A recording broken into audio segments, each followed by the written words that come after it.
Hello everyone, स्वागत है आपका आज के सेशन में और मैं हूं आपका नेट वाला भैया।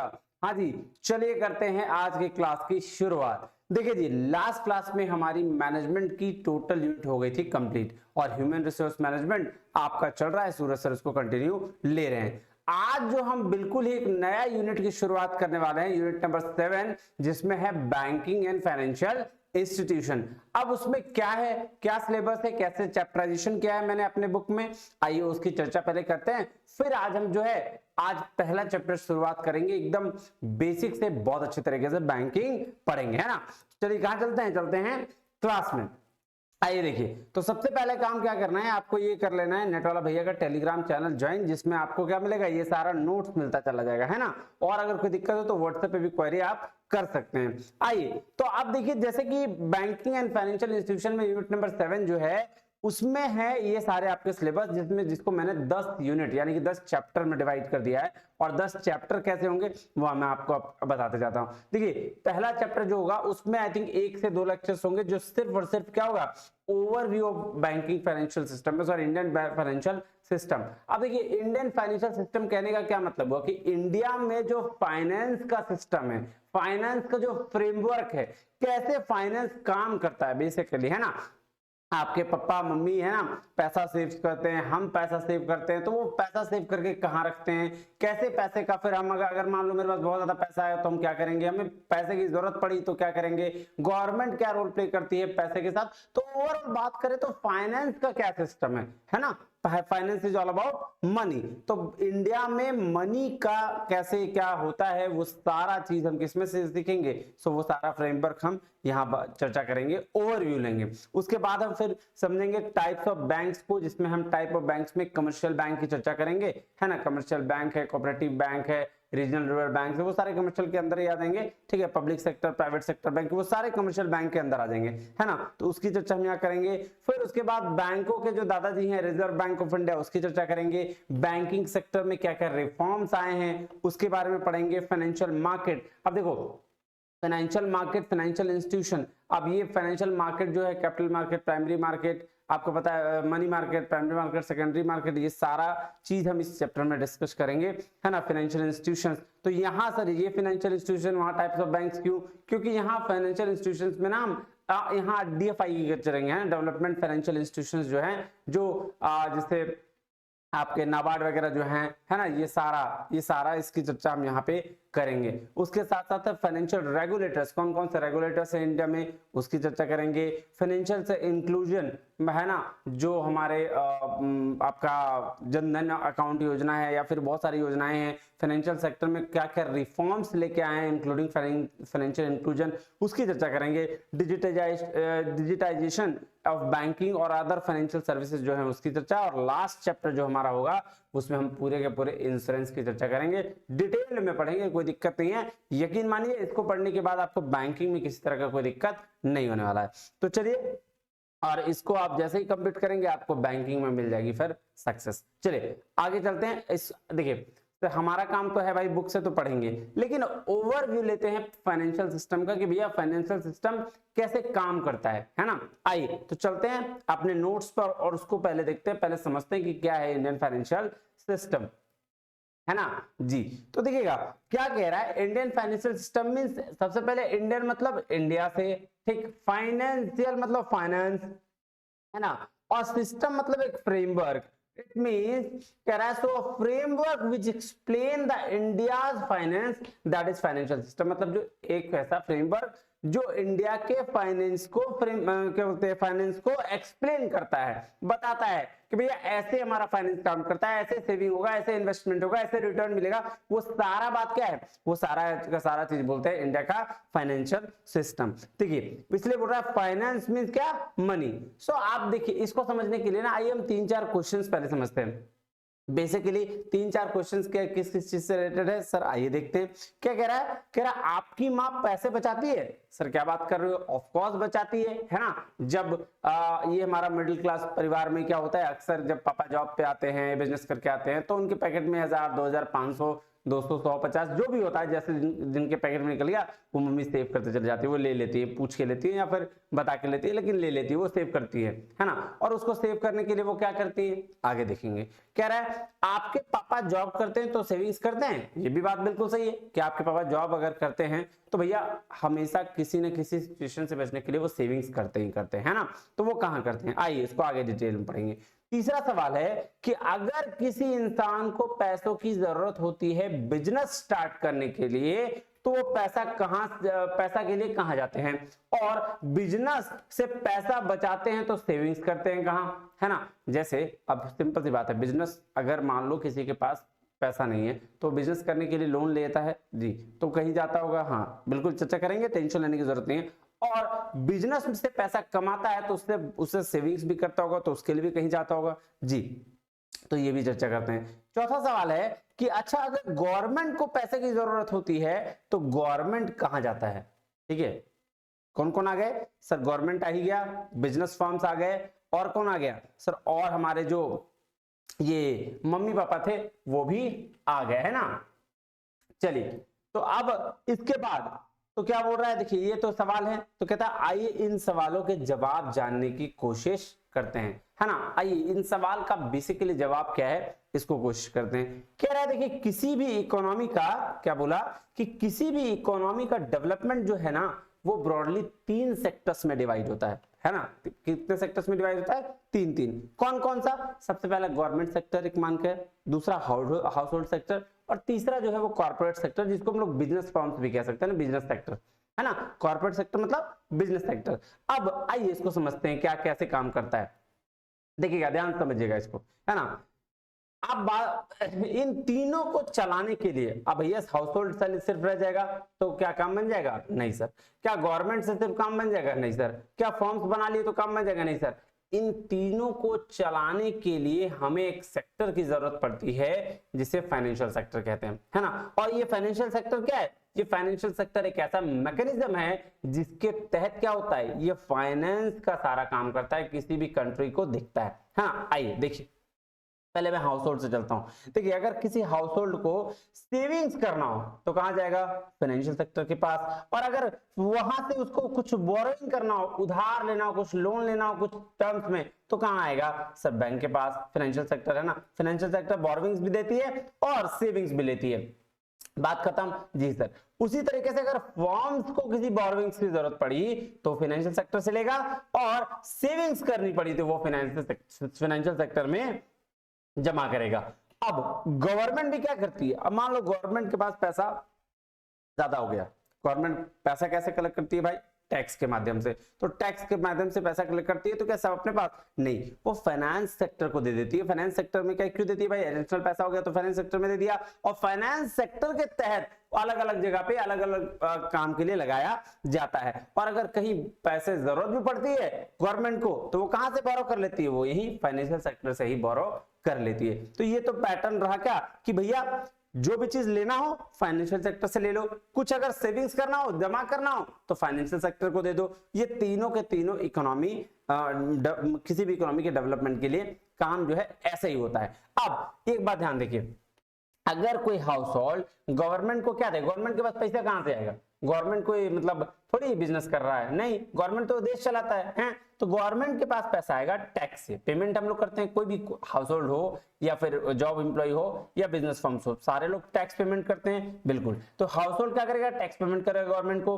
उसी तरीके से फर्म्स भी टैक्स पेमेंट करेगी। अब फर्म्स चूंकि गवर्नमेंट को अगर आप टैक्स पेमेंट कर रहे हैं तो गवर्नमेंट भी तो कुछ देगी, तो हाउस होल्ड को मिल जाता है बेनिफिट्स और सब्सिडी, उसी तरीके से फर्म्स को मिल जाते हैं क्या, सब्सिडी, और वो उनके लिए भी जो बेनिफिट हो वो सारा मिल जाता है जी। तो ऐसे ही एक सिस्टम काम करता है। अब क्या कह रहा है कि ये फाइनेंशियल सेक्टर, अब ये जो फाइनेंशियल सेक्टर है जो मैकेनिज्म डेवलप करता है यही फाइनेंशियल सिस्टम कहलाता है। अब देखो ये सिंपल सा एक मैकेनिज्म डेवलप किया ना क्या, कि फाइनेंशियल सेक्टर में कुछ भी अगर किसी भी तीन जो सेक्टर है, हाउस होल्ड, फर्म्स और गवर्नमेंट, इन तीनों को अगर पैसे की जरूरत होगी तो कहां से लेगा? फाइनेंशियल सेक्टर से। और इसको पैसा एडवांस हो गया तो कहां से देगा? फाइनेंशियल सेक्टर को। तो ये फाइनेंशियल सेक्टर जो मैकेनिज्म डेवलप किया, जो ये करता है, इसी को क्या कहते हैं? फाइनेंशियल सिस्टम कहलाता है ना। अब कह रहा है इस मैकेनिज्म को चलाने के लिए चार बॉडी है जो रेगुलेटरी बॉडी कहलाती हैं, या चार बॉडी रेगुलेट इसको करती हैं। आइए चर्चा करते हैं उसकी। हम देखो इसको बहुत शॉर्ट में मैं यहां बता रहा हूं, फिर इसके बाद इसी पे चर्चा भी हम नोट्स में करेंगे, है ना, तो हड़बड़ाने वाली जरूरत नहीं है। चलिए, तो सबसे पहले क्या, सबसे पहली बॉडी है आरबीआई, जो बैंकों का सारा काम धाम देखती है। बैंकों का मतलब रिजर्व बैंक ऑफ इंडिया जो है, क्या बैंकों के पप्पा जी हैं, है ना। तो ये पप्पा जी जो है वो सारा रूल्स रेगुलेशन बनाते हैं। हालांकि बैंक का rules regulation banking regulation act 1949 में मेंशन्ड है, लेकिन उसको देखने का काम कौन करेगा? आरबीआई का। तो ये रेगुलेटरी बॉडी है, रेगुलेट करती है सारा। उसके बाद आपने अक्सर सुना होगा कि भैया शेयर का रेट बढ़ गया, शेयर का रेट घट गया, शेयर इतना से डाउन हो गया, अप हो गया, ऐसे चीजें आप सुनते हैं ना। डिबेंचर्स का ये हाल है ना, ऐसा हम सुनते हैं। तो इसको रेगुलेट करने के लिए किसी भी, जैसे इंडिया की अगर मैं बात करूं, इंडियन फाइनेंशियल सिस्टम की बात हो रही है, तो यहाँ पे एक बॉडी है जिसको बोलते हैं SEBI, security and exchange board of India, है ना। तो ये क्या करती है? सिक्योरिटीज से रिलेटेड जो भी काम होता है वो सारा देखने का काम सेबी का होता है। उसी तरीके से एक बॉडी है एडा। एडा क्या करती है? एडा इंश्योरेंस से रिलेटेड चीजें सारी देखती है। अब इंश्योरेंस बोलेगा सर, इंश्योरेंस में कैसे इंडिया फाइनेंशियल सिस्टम में काम आएगा? तो भैया काम आता है ना, जनरल हम लोग क्या करते हैं? लाइफ इंश्योरेंस लेते हैं, जनरल इंश्योरेंस लेते हैं, हेल्थ इंश्योरेंस लेते हैं। क्यों लेते हैं? ताकि अगर हम प्लान ले उसके तहत, ठीक है, तो हम एलआईसी अगर करवाते हैं तो लाइफ से रिलेटेड अगर हमें कुछ होता है तो हमें पैसा मिलेगा, है ना। तो इंश्योरेंस रेगुलेटरी के लिए कौन है? एडा। उसके बाद है पीएफआरडीए। पीएफआरडीए जो है वो पीएफ से, प्रोविडेंट फंड। अब देखते हो जैसे जब कोई एम्प्लॉय काम करता है किसी ऑर्गेनाइजेशन में, तो उसका क्या बोलता है यार मेरा पीएफ कट रहा है। क्यों पीएफ कट रहा है भाई? क्योंकि लास्ट में अमाउंट उसको सारा कट के मिल जाता है, एक साथ मिलता है। उसी तरह से कोई पेंशन मिलता है ना। पहले देखना बहुत सारा पेंशन मिलता था, और अभी भी बहुत सारे जॉब में है पेंशन मिलता है। तो वो जो पेंशन जो वाला जो काम है वो कौन देखता है? वो सारी ये पीएफआरडीए बॉडी देखती है। बात समझ में आ गई? तो ये चार रेगुलेटरी बॉडी है। अब कह रहा है स्ट्रक्चर और components of Indian financial system, इसमें कौन कौन सी स्ट्रक्चर है, इसका कंपोनेंट क्या क्या है भैया, कौन कौन सा चीज देखता है, ये देखते हैं।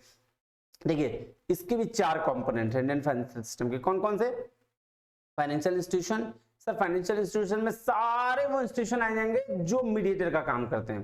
फाइनेंशियल मार्केट, अब यहाँ ये वो मार्केट है ना, जो सिक्योरिटी से, शेयर से रिलेटेड क्या करते हैं? एक्सचेंज करते हैं, सेल परचेज करते हैं। और फाइनेंशियल इंस्ट्रूमेंट कहने का मतलब है वो सारा डॉक्यूमेंट, है ना। फाइनेंशियल इंस्ट्रूमेंट मतलब वो सारा डॉक्यूमेंट जिससे हमें ये मिलता है, एक्सचेंज कर सकते हैं पैसा, जैसे बिल ऑफ एक्सचेंज हो गया, है ना। इस तरीके की चीजें जो सारी है वो फाइनेंशियल इंस्ट्रूमेंट है, जिसके तहत हमें पैसा मिलता है।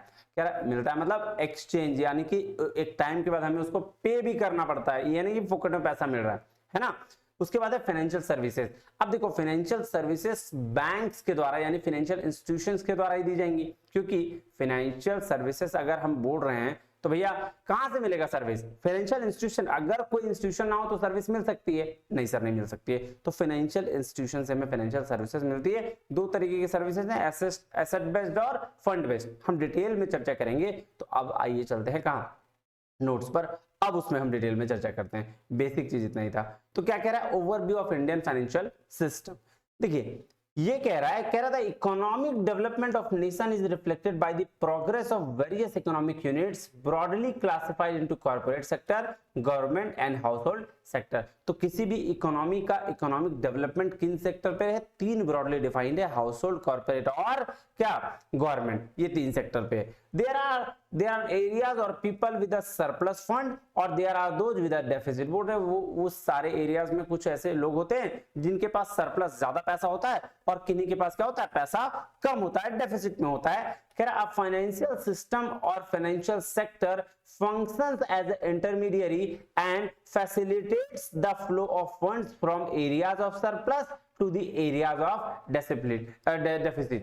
क्या बोल रहा है कि देखिए जो ये फाइनेंशियल सेक्टर है ना या फाइनेंशियल सिस्टम है, एक इंटरमीडियरी का रोल प्ले करता है। और वो क्या करता है? जिसके पास सरप्लस है वहां से जो डेफिसिट है उसके पास वो फंड ट्रांसफर कर देता है ना। देखिए कह रहा था word system in the term financial system implies a set of complex and closely connected or intermixed instructions, agents, practices, markets, transactions, claims, liabilities in the economy। तो ये क्या बोला कि सिस्टम या फाइनेंशियल सिस्टम का कहने का क्या मतलब है कि एक सेट ऑफ कॉम्प्लेक्स या क्लोजली कनेक्टेड और इंटरमिक्स्ड इंस्ट्रक्शंस, एजेंट्स, प्रैक्टिस, सारा चीज इसके अंदर आ जाएगा। सो कह रहा finance is the study of money. किस क्या बोल रहा है? फाइनेंस क्या है? स्टडी है किसका? मनी का, उसके नेचर का, क्रिएशन का, बिहेवियर का, रेगुलेशंस एंड एडमिनिस्ट्रेशन का। तो फाइनेंस क्या है? स्टडी मनी का, नेचर का और क्रिएशन और ये सारी चीजों का। Therefore the financial system includes all those activities dealing in finance organised into a system. तो वो बोल रहा है इसीलिए फाइनेंशियल सिस्टम में वो सारे एक्टिविटीज इंक्लूड हैं जो फाइनेंस के साथ ऑर्गेनाइज्ड हैं किसी भी सिस्टम में। बात समझ में आया? तो फाइनेंशियल सिस्टम फाइनेंस से रिलेटेड, दैट्स इट। वही कह रहा है the term financial system includes financial institution, financial market, financial instrument and financial services. ये चार कंपोनेंट्स हैं, चारों की डिटेल में चर्चा करेंगे। कह रहा है which help in the generation of savings leading to the capital formation. जो हेल्प किसमें करते हैं? सेविंग से लेकर कैपिटल फॉर्मेशन में। मतलब कैपिटल फॉर्मेशन क्या हुआ भैया? भैया आपको पैसे की जरूरत पड़ी और कहीं से आपको पैसा मिल गया तो आपके लिए पूंजी आ गई ना, कैपिटल फॉर्मेट हुआ ना जी। सेविंग्स मतलब जनरेशन ऑफ सेविंग्स, सेविंग्स बचाने से लेकर कैपिटल फॉर्मेशन तक वो दोनों में हेल्प करता है। कह रहा है good financial system facilities the transfer of economic resource between different sections of a nation. तो एक अच्छा फाइनेंशियल सिस्टम फैसिलिटेट क्या करता है कि इकोनॉमिक रिसोर्सेस अलग अलग between different section of Nations के बीच में काम करता है। अब देखिए क्या कह रहा है, फाइनेंशियल मार्केट, फाइनेंशियल सिस्टम और सर्विसेज, इन तीनों के बारे में बताया गया है। देखते हैं क्या कह रहा है। कह रहा था financial institution act as a mediator between the investor and the borrower. अब देखिए जो फाइनेंशियल इंस्टीट्यूशन है यानी कि बैंक्स वगैरह जो होते हैं वो इंटरमीडिएटरी का काम करते हैं। कैसे? जिसके पास पैसा हुआ, पैसा उससे ले लिया, उसको इंटरेस्ट पे किया और जिसको पैसे की जरूरत है वहां से इंटरमीडिएटरी बन के उसको पैसा दे दिया और उससे भी वो इंटरेस्ट ले लिया। यही तो करता है ना बैंक सिस्टम। क्या करता है? सिंपल सा बात है कि भैया हम अगर कस्टमर हैं, हमको पैसे की जरूरत है तो हम बैंक चले गए, वो हमसे इंटरेस्ट चार्ज किया, हमको पैसा दे दिया। जिसके पास ज्यादा पैसा है उसको बैंक में जमा कर दिया, बैंक वाला उसको इंटरेस्ट पे कर दिया, बात खत्म। तो it is the role of intermediary. कह रहा है the investor savings are mobilised either directly और indirectly by the financial market by using various financial instrument and in the process of utilising the services of various financial service providers. तो देखिए कह रहा है investor जो अपनी savings को क्या करते हैं? मोबिलाइज करते हैं, मतलब लगाते हैं, इन्वेस्ट करते हैं। कहां? सिक्योरिटीज में। शेयर खरीद लिया, क्या इन्वेस्टमेंट ही तो है। शेयर खरीद लिया, डिवेंचर्स खरीद लिया, प्रेफरेंसेस खरीद लिया, है ना, बॉन्ड्स खरीद लिए, सारे के सारे क्या है? इन्वेस्टमेंट है ना। और ये कहां होता है? ये फाइनेंशियल मार्केट में होता है। फाइनेंशियल मार्केट तो वही है ना जहां सिक्योरिटीज का एक्सचेंज होता है। ठीक है। कह रहा the best example of financial institution is a bank. Bank क्या है? बेस्ट एग्जांपल तो है ही। People with a surplus amounts of money make savings in their accounts and people in the dire need of money take loans. तो यही तो बात मैंने आपको बताया कि भैया जो पैसा का जिसको जरूरत पड़ेगा वो बैंक से पैसा ले लेगा और बैंक जिसको पैसा एडवांस में है, ज्यादा पैसा है, वो जाके बैंक में जमा कर देगा तो उसको इंटरेस्ट मिलेगा। The bank act as an intermediate between two. तो ये बात बिल्कुल सही है। अब ये देखिए फाइनेंशियल सिस्टम का ना कुछ डेफिनेशन दिया गया है, 2-4 डेफिनेशन है। आइए हम एक या दो डेफिनेशन पढ़ के इसकी चर्चा करते हैं। कह रहा है रॉबिन्सन के अनुसार financial system is the primary function of system which is to provide a link between savings and investment for the creation of new wealth and to permit portfolio adjusted in the composition in the existing wealth। तो बोल रहा है financial system क्या है? Primary function है जिसके तहत क्या करना है? सेविंग और इन्वेस्टमेंट के बीच में लिंक प्रोवाइड करता है ताकि नया वेल्थ को क्रिएट किया जा सके और पुराने वेल्थ में एडजस्टमेंट किया जा सके। बात समझ में आई?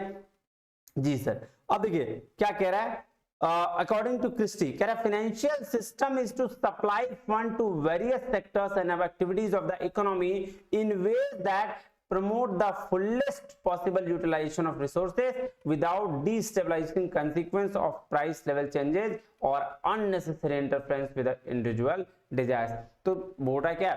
फाइनेंशियल सिस्टम क्या है, सप्लाई करना फंड का अलग अलग सेक्टर में, अलग अलग एक्टिविटीज में, इकोनॉमी में, ताकि प्रमोट किया जा सके मैक्सिमम यूटिलाइजेशन ऑफ रिसोर्सेज का। बात समझ में आ गया जी सर। अब देखिए कुछ कुछ ऑब्जेक्टिव है, आइए पढ़ लेते हैं फटाफट, है ना, ज्यादा लेट ना करते हुए। कह रहा various objective of financial system are as follows, to mobilise the resources, जो भी रिसोर्सेज को मोबिलाइज करना। अब मोबिलाइज नहीं करेंगे मतलब, मोबिलाइज करने का मतलब होता है एक जगह से दूसरे जगह भेजते रहना, तो भी तो होगा काम। अब देखो जैसे मान लो सिंपल सा एग्जांपल लेते हैं, अब आप क्या करते हैं, सामान खरीदते हैं, सामान खरीदते हैं कहां से, दुकान से, दुकान वाला सामान कहां खरीदता है, फैक्ट्री से, फैक्ट्री वाला फिर कहां से, सर वही चीज जो है बनाता है और उसके बिहाफ में गवर्नमेंट को टैक्स पे करता है। तो जो पैसा इधर से उधर जाता है, फाइनली गवर्नमेंट के पास जाता है और ये सर्कुलेट होता है ना जी, ये काम है। कह रहा to create link between savers and investor, ये बात बिल्कुल सही है कि बैंक जो क्या करता है, लिंक क्रिएट कर देता है, जो सेविंग्स है वो सेविंग वाले से ले लेता है और क्या बोलते हैं इन्वेस्टर्स जो है वो क्या करते हैं, इन्वेस्ट कर देते हैं। कह रहा है to establish regular smooth and efficient market, ये भी बात बिल्कुल सही है कि हम क्या करते हैं, रेगुलर स्मूथली और एफिशिएंट मार्केट क्या करें, एस्टैब्लिश करते हैं। To create assets for the use of people, assets create किया जाता है ताकि लोग इसका यूज कर सके।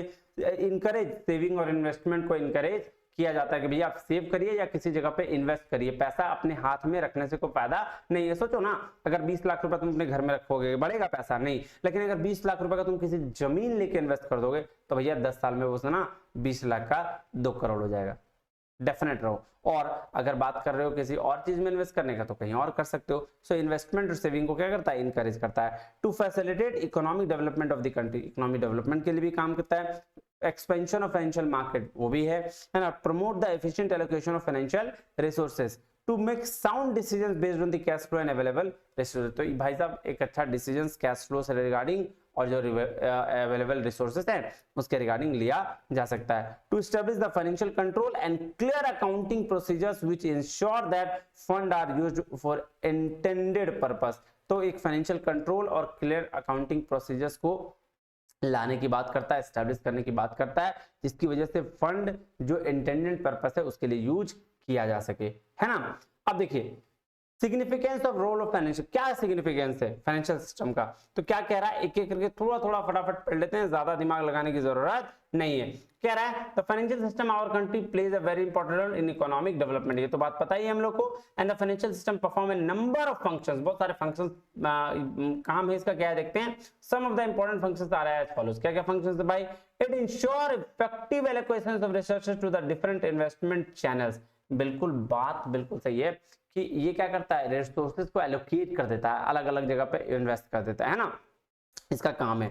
It plays role of a catalyst, catalyst का रोल प्ले करता है। It accelerate the rate of economy development, economic development का रेट इनहेंस करता है। कैसे कह रहा है, financial system mobilise the savings and also the investment, बिल्कुल बात सही है, सेविंग्स को मोबिलाइज और इन्वेस्टमेंट को मोबिलाइज करने का काम करता है।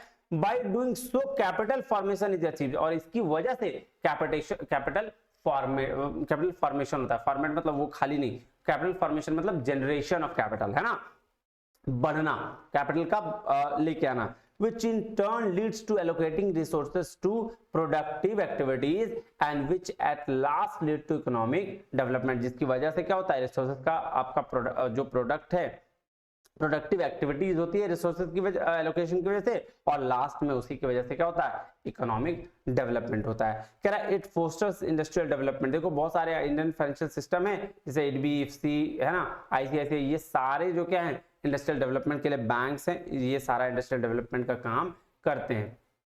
कह रहा है these institutions help industries by providing financial, technical और marketing assistance, तो ये पैसा भी देते हैं, टेक्निकल असिस्टेंस भी और मार्केटिंग असिस्टेंस भी। कह रहा है it is a guide for investors education 100%, अगर आपके पास ये क्या बोलते हैं बैंक ना हो तो आप कैसे इन्वेस्टर्स तो पॉसिबल ही होगा ना, आपके पास क्या इन्वेस्ट करेंगे। देखो कह रहा था financial system plays a very important role in providing all necessary investment opportunities to the investors. The financial institutions bank from time to time publish the necessary investors guide and with the required details about the investment enlighten the investors, तो investor के लिए time to time नई guideline बनाते रहते हैं। It promote self employment, self employment को भी promote करते हैं, क्यों, अभी इसी के लिए तो अपने मोदी जी की गवर्नमेंट ने बहुत सारे पॉलिसीज बना रखी है ना, जिसमें स्किल इंडिया भी है, एक मेड इन इंडिया है, और एक क्या है ना आपका ये था ना, अरे आत्म भारत, यही था ना। हाँ, तो ये सारा इसके लिए ताकि आपको लोन मिल सके और आप अपना सेल्फ बिजनेस शुरू कर सकें। कह रहा it helps in the revival of sick units, जो सिक यूनिट्स है उसको रिवाइव करने के लिए, मतलब उसको बोलते हैं ना कि उसको हेल्प करके बढ़ाने के लिए, रिवाइव करने मतलब रीजनरेट करने के लिए। It act as a mobiliser of savings, ये तो पता ही है, और it is a provider of liquidity, liquidity भी प्रोवाइड करते हैं। अब आइए, अब चलते हैं मेन में। मेन क्या है जी? मेन है कंपोनेंट्स ऑफ फाइनेंशियल सिस्टम, जिसकी हमें चर्चा डिटेल में करनी है। यार देखिए, ये चीज सब चीजें ना हम लोग फिर से पढ़ेंगे, इसलिए टेंशन लेने की जरूरत नहीं है, क्योंकि फाइनेंशियल इंस्टीट्यूशन हम फिर से पढ़ेंगे एक एक करके डिटेल में। अभी हम बेसिक ओवरव्यू ले रहे हैं, है ना, तो टेंशन लेने की जरूरत नहीं है। कह रहा है the following are the 4 main components of Indian financial system. पहला क्या है? इंस्टीट्यूशंस, फाइनेंशियल मार्केट, दूसरा, तीसरा फाइनेंशियल इंस्ट्रूमेंट, एंड चौथा है फाइनेंशियल सर्विसेज। आइए फाइनेंशियल इंस्टीट्यूशंस की चर्चा हम पहले करते हैं। देखिए, फाइनेंशियल इंस्टीट्यूशन में ना बैंक भी आते हैं, डेवलपमेंट फाइनेंशियल इंस्टीट्यूशन भी आते हैं, सारे इंस्टीट्यूशन जो इंटरमीडिएरी का काम कर रहे हैं वो फाइनेंशियल इंस्टीट्यूशन में आ जाएंगे। जो सेविंग और इन्वेस्टमेंट को प्रमोट कर रहे हैं वो फाइनेंशियल इंस्टीट्यूशन में आ जाएंगे। बात समझ में आ गई जी सर? देखिए क्या कह रहा है, financial institutions are the intermediaries which facilitate smooth functioning of the financial system by making investors and borrowers meet। तो क्या बोला? फाइनेंशियल इंस्टीट्यूशन क्या है? इंटरमीडिएट का काम करते हैं, जो स्मूथ फंक्शनिंग मतलब स्मूथली काम कर रहा है फाइनेंशियल सिस्टम के लिए, ताकि इन्वेस्टर और बोरोवर जो है दोनों मिल सके। ये बात बिल्कुल सही है ना। अब देखो भाई, मुझे जो है पैसों की बहुत जरूरत, और किसी के पास है बहुत सारे पैसे, तो किसी को तो होना चाहिए ना दोनों को मिलाने के लिए। कौन है वो बैंक रोल प्ले करती है, फाइनेंशियल इंस्टीट्यूशन रोल प्ले करती है। कह रहा they mobilise savings of the surplus units and allocate them in the productive activities promising a better rate of return. तो जो सेविंग्स हैं उसको मोबिलाइज कर देती है, जैसे मान लो जिसके पास सरप्लस यूनिट ज्यादा पैसा है वो उनको मोबिलाइज कर देती है और एलोकेट कर देती है, ताकि प्रोडक्टिव एक्टिविटी में पैसा लगे और उनको एक बेटर रेट ऑफ रिटर्न मिल सके। कह रहा financial institutions also provide services to the entities seeking advice on the various issues ranging from the restructuring to diversification plans। ये बात बिल्कुल सही है कि फाइनेंशियल इंस्टीट्यूशन क्या करता है? अलग अलग सर्विसेज देता है, जिससे क्या हो सकता है भैया? आपका रिस्ट्रक्चर हो सकता है किसका? प्लान्स जो आपके हैं उसके। कह रहे they provide whole range of services to the entities who want to raise fund from the market elsewhere. तो ये प्रोवाइड करते हैं पूरा रेंज ऑफ एक्टिविटीज। भाई साहब, अगर किसी को भी पैसे की जरूरत है, रेज करना है फंड को, तो ये उसके लिए मार्केट में कहीं से भी फंड रेज कराने का काम करते हैं।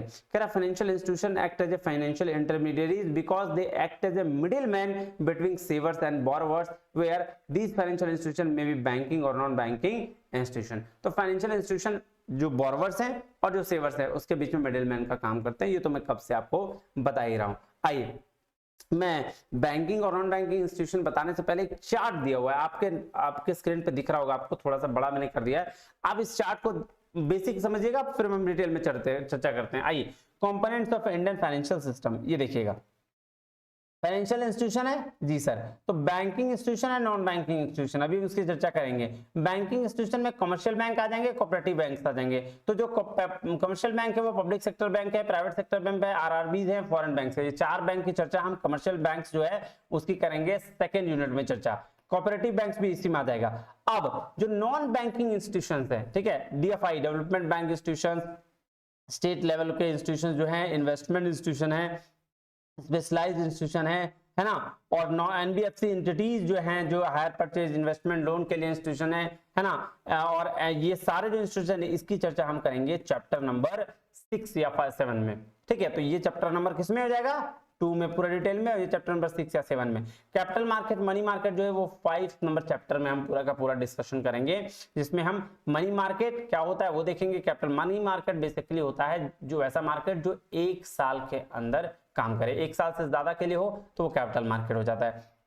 उसी तरीके से आपका फाइनेंशियल इंस्ट्रूमेंट है जिसमें short term, long term, medium term में होते हैं। 1 साल से 1 साल तक शॉर्ट टर्म, 1 साल से 5 साल तक लॉन्ग मीडियम टर्म और 5 साल से ज्यादा आपके लॉन्ग टर्म। अभी पढ़ेंगे, डिटेल में पढ़ेंगे, टेंशन लेने की जरूरत नहीं है। और उसी तरह से फाइनेंशियल सर्विसेज जो दो होती है, एसेट बेस्ड होती है और फी बेस्ड होती है। जैसे लीजिंग अगर हो गया, हायर परचेज हो गया, कंज्यूमर क्रेडिट हो गया, बिल डिस्काउंट कराना है, वेंचर है, फैक्टरिंग है, तो ये सारा फंड बेस्ड हो गया। और फी बेस्ड क्या हो गया कि भैया क्रेडिट राशनिंग कर दें, मर्चेंट बैंकिंग अगर कर रहे हैं, कोई चीज कोई बैंकिंग यूज कर रहे हैं, है ना, 126 रुपए पता चला कट गया क्या, एटीएम कार्ड सर्विस, तो वो क्या है, फाइनेंशियल सर्विसेज है जो फी बेस्ड है।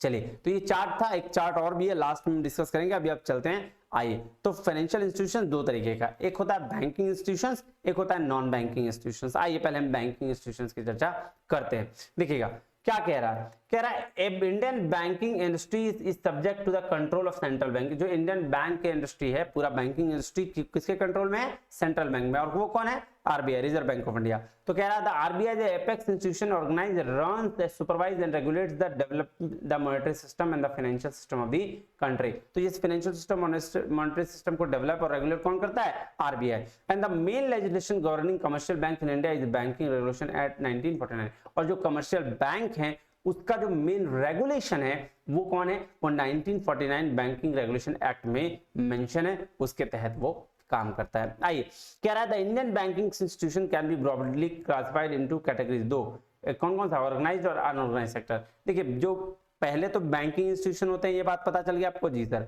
कौन देखता है बैंकिंग इंस्टीट्यूशन को, पूरा हेड रेगुलर इंडिया लेवल पर, आरबीआई। अब ये बैंकिंग इंस्टीट्यूशन भी दो तरह के होते हैं, एक होता है ऑर्गेनाइज सेक्टर, एक होता है अनऑर्गेनाइज सेक्टर। अब ऑर्गेनाइज सेक्टर में वो सारे कमर्शियल बैंक आ जाएंगे, कोऑपरेटिव बैंक, रीजनल बैंक और फॉरेन बैंक आ जाएंगे, ठीक है। और अनऑर्गेनाइज में मनी लेंडर्स, इंडिजीनियस बैंकर्स, ये सारे होते थे ना, जो पहले पैसे हम लेने जाते थे, वहां से वो इंटरेस्ट लगाता था, वो दादाजी मुझ को ताव दे के बैठा होता था, सेठ जी, है ना, वो उसकी बात कर रहा है। तो ऑर्गेनाइज सेक्टर में ये आ गया, क्या क्या, commercial bank, cooperative bank, regional bank और फॉरेन बैंक।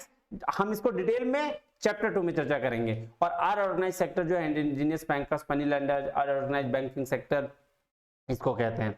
चलिए, दूसरा है नॉन बैंकिंग इंस्टीट्यूशन, एनबीएफसी बोलते हैं, नॉन बैंकिंग फाइनेंशियल इंस्टीट्यूशन कहा जाता है इसको। इसके भी दो आपके क्या है, दो टाइप्स है या दो सेक्टर्स में डिवाइड है। कौन कौन सा, ऑर्गेनाइज्ड एनबीएफसी और एक है unorganised NBFI, non banking financial institution. तो जो ऑर्गेनाइज्ड है ना, उसका डिटेल में चर्चा करिए। ये देखिएगा, कह रहा है organised non banking financial institution, जो इसका काम बैंकिंग का सर्विसेज देना नहीं है, लेकिन वो ऑर्गेनाइज्ड है। क्या क्या है, उसका काम है डेवलपमेंट फाइनेंशियल इंस्टीट्यूशन, मतलब उसका काम डेवलपमेंट के लिए, कि जैसे कोई भी चीज के डेवलपमेंट हो, बैंक मतलब कोई कंपनी का हो, कोई कॉर्पोरेट का हो, उन सब के डेवलपमेंट का काम ये करती है। जैसे institution like IDBI, ICI, IFCI, IRDC all India level पे हैं, जो क्या करती है, फाइनेंस के डेवलपमेंट का फाइनेंस करती है। जैसे कोई भी कंपनी है, उसको ग्रोथ है, तो उसको डेवलपमेंट की जरूरत है, तो यहाँ से वो लोन ले सकता है। द स्टेट फाइनेंस कॉर्पोरेशन जो है इंडस्ट्रियल, ये स्टेट इंडस्ट्रियल लेवल पे वो है।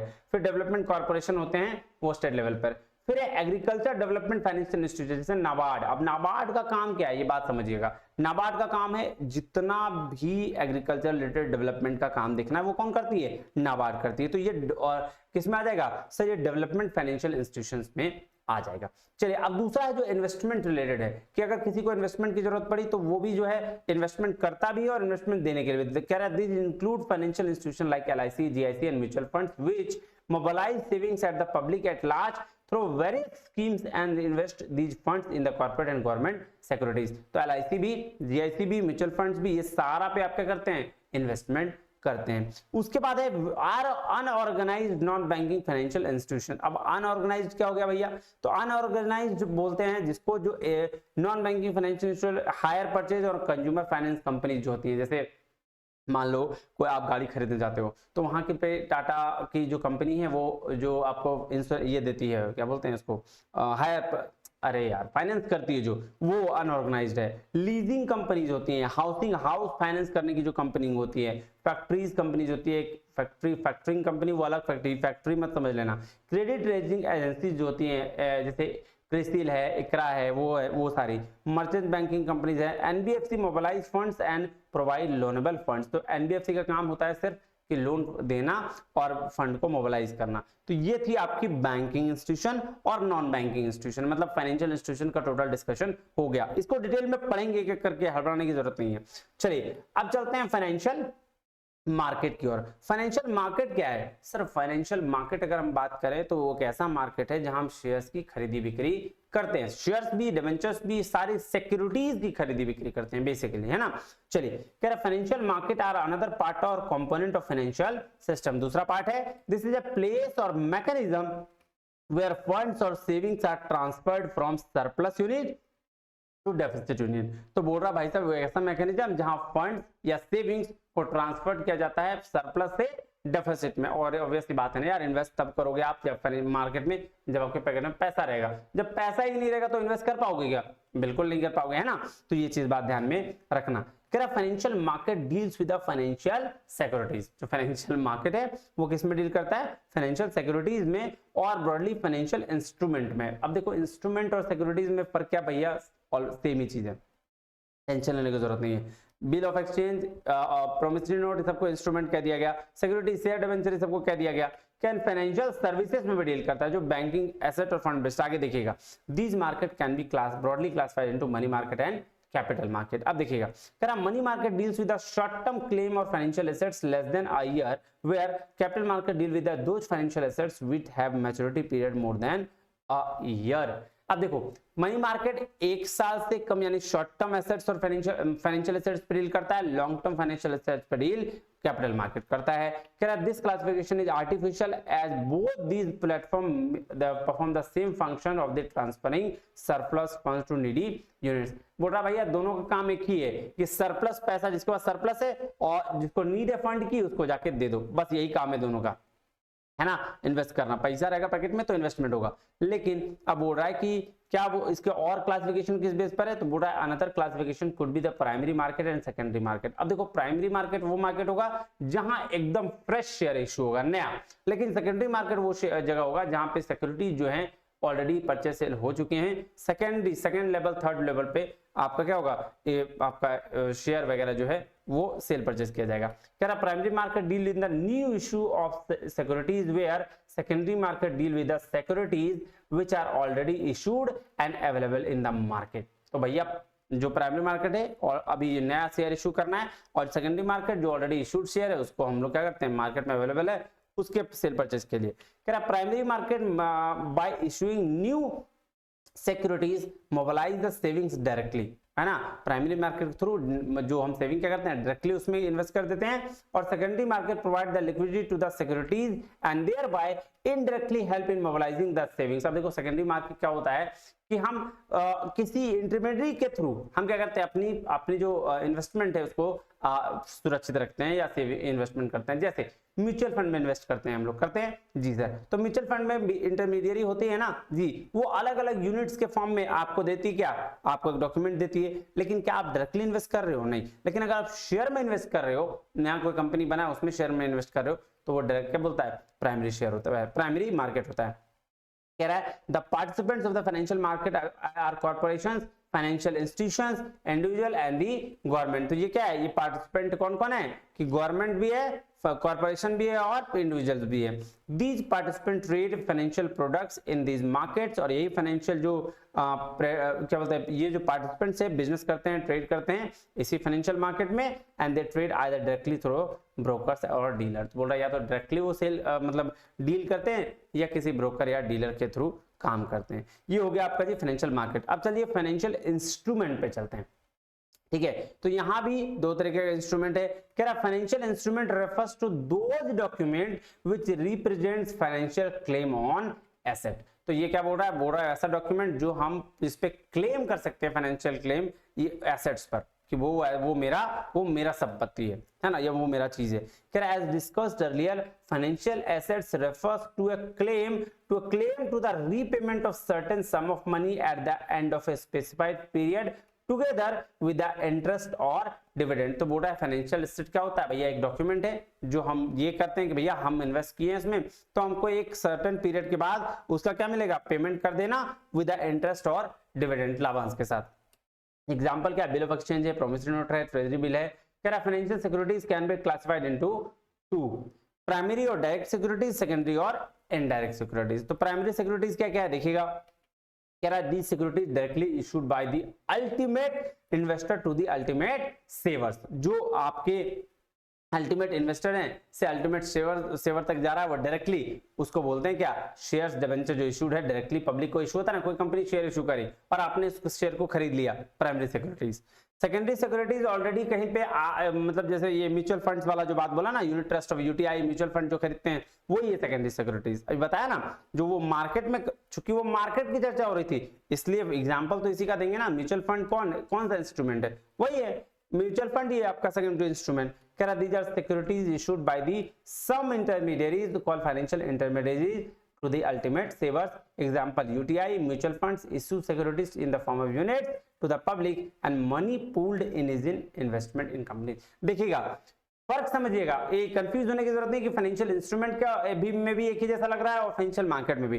फाइनेंशियल मार्केट एक प्लेस है जहां पे आप सिक्योरिटीज का एक्सचेंज सेल परचेज करते हैं, लेकिन अगर इंस्ट्रूमेंट की बात करें तो वो ही सिक्योरिटीज है जो जिसको इंस्ट्रूमेंट कहा गया, प्राइमरी और सेकेंडरी। प्राइमरी सिक्योरिटीज मतलब जो डायरेक्टली आपका शेयर से हुआ, तो वो शेयर जो डॉक्यूमेंट है वो आपका फाइनेंशियल इंस्ट्रूमेंट मतलब प्राइमरी डायरेक्ट सिक्योरिटीज है या प्राइमरी इंस्ट्रूमेंट है। लेकिन अगर हम म्यूचुअल फंड में इन्वेस्ट कर रहे हैं तो वो म्यूचुअल फंड का जो यूनिट्स हमको मिलेगा डॉक्यूमेंट के फॉर्म में वो सेकेंडरी सिक्योरिटीज है या सेकेंडरी आपका क्या है, इंस्ट्रूमेंट है। बात समझ में आई जी। अब देखिएगा कह रहा है अगेन दिस सिक्योरिटी में भी classified on the basis of duration, duration के बेसिस पे भी सिक्योरिटीज को क्लासिफाई किया गया है। अगर हम शॉर्ट टर्म सिक्योरिटीज की बात करें तो कह रहा है those which are mature within a period of 1 year, एक साल के अंदर जो डॉक्यूमेंट मैच्योर हो जाता है, मैच्योरिटी पीरियड आ जाती है, उसको बोलते हैं शॉर्ट टर्म सिक्योरिटीज, जैसे bill of exchange, treasury bill. अगर मीडियम टर्म सिक्योरिटीज किसको बोलते हैं, वो those which have maturity period ranging between the 1 to 5, 1 से 5 साल के बीच में अगर किसी सिक्योरिटीज या किसी डॉक्यूमेंट का मैच्योरिटी पीरियड आता है तो उसको हम लोग बोलते हैं क्या, मीडियम टर्म सिक्योरिटीज जो है डिबेंचर्स और क्या 5 इयर्स वाला। लॉन्ग टर्म सिक्योरिटीज बोलते हैं गवर्नमेंट का बॉन्ड्स होता है, क्या are those which have maturity period or more then 5 years, 5 साल से ज्यादा का अगर कुछ हुआ लॉन्ग टर्म सिक्योरिटीज में आ जाएगा। बात समझ में आई जी सर। तो वो क्या, वो गवर्नमेंट का बॉन्ड होता है जो 10 साल के बाद के लिए होता है ना। चलिए अब लास्ट आते हैं फाइनेंशियल सर्विसेज में। फाइनेंशियल सर्विसेज वो सर्विसेज जो फाइनेंशियल इंस्टीट्यूशंस प्रोवाइड करती हैं, बिल्कुल सिंपल भाषा में, ठीक है। वो फाइनेंशियल, चाहे वो डेवलपमेंट फाइनेंशियल इंस्टीट्यूशन हो चाहे कमर्शियल बैंक्स करते हो, है सर्विसेज उन्हीं का। देखिएगा financial services are the economic services provide by the finance industry which encompasses a broad range of organisations that manage money included credit unions, banks, credit card companies, insurance companies, consumer finance companies, stock beverages, investment funds, some government sponsored enterprise। तो ये सारे जो institution है ना वो जो services देते हैं वो सारा फाइनेंशियल सर्विसेज में आता है। कह रहा है efficiency of emerging financial system largely depend upon the quality and variety of the financial services provided by the financial intermediaries। तो बोला कि efficiency जो इमर्ज कर रहा है फाइनेंशियल सिस्टम का वो इस पे डिपेंड करता है कि क्वालिटी कैसी है आपकी और या वैरायटी कैसी है फाइनेंशियल सर्विस का जो फाइनेंशियल इंटरमीडियरी प्रोवाइड कर रही है। The term financial services can be divide activities, benefits और satisfaction connected with a sale of money that offers to users and customer financial related value। क्या बोला कि फाइनेंशियल सर्विसेज का क्या कहने मतलब हुआ कि एक्टिविटीज, बेनिफिट्स या सेटिस्फैक्शन जो कनेक्टेड किससे है, पैसों का सेल से, यानी कि इन्वेस्टमेंट से जो यूजर्स को, कस्टमर्स को और फाइनेंशियल रिलेटेड वैल्यू को वैल्यू देता है, कनेक्ट करता है। कह रहा है दो तरीके का क्लासिफिकेशन हुआ फाइनेंशियल सर्विस का, एक है फी बेस्ड सर्विस है ना और दूसरा है फंड बेस्ड सर्विस। तो आइए पहले फी बेस्ड सर्विस देख लेते हैं। कह रहा है bank management sets free and charges banking services to ensure the bank adequately and compensated to services it provides. बात ध्यान से समझना बॉस, फी बेस्ड सर्विस कहने का मतलब है जब आप बैंकिंग के प्रोसीजर्स में, जैसे बैंकिंग में ये कर रहे हो, क्या कहते हैं, पैसा डाल रहे हो, सेविंग्स कर रहे हो, उसके लिए कोई चार्जेस लगा तो that is fee based services. लेकिन अगर आपको फंड की रिक्वायरमेंट है ताकि आप कोई एसेट खरीद सको, जैसे अगर आपको गाड़ी की खरीदना है तो भाई आपको क्या बैंक क्या देती है, फंड देती है जी, तो that services is not just fund based services. बात समझ में आया। कह रहा है when setting free and charges, fee and charges, जब कोई फी और चार्ज ब्याज सेट किया जाता है, bankers take into consideration the possible exposure to loss which may be incurred for the providing the service, the effort required for the bank and the amount for time required for performing the service properly। तो ये बात फी based services में जो bank में service आपको bank service दिया हुआ, fund based service मतलब fund based service include cash credit, cash पे उधार दे दिया, ओवरड्राफ्ट हुआ, बिल डिस्काउंट किया, शॉर्ट टर्म लोन हो गया, एक्सपोर्ट फाइनेंसिंग हो गया, जिसको बोलते हैं क्या आपका फंड बेस्ड सर्विस। कह रहा fee based facilities include letters of credit and bank guarantees also. तो ये थी आपकी कहानी, ओवरव्यू थी फाइनेंशियल सिस्टम की। अब देखो एक चार्ट है, इस चार्ट को भाई साहब चार्ट जाओगे तो बढ़िया रहेगा, है ना, चार्ट को अगर चार्ट जाओगे तो बढ़िया रहेगा। देखो क्या है समरी, ठीक है, structure of Indian financial system, ध्यान से समझना इसको।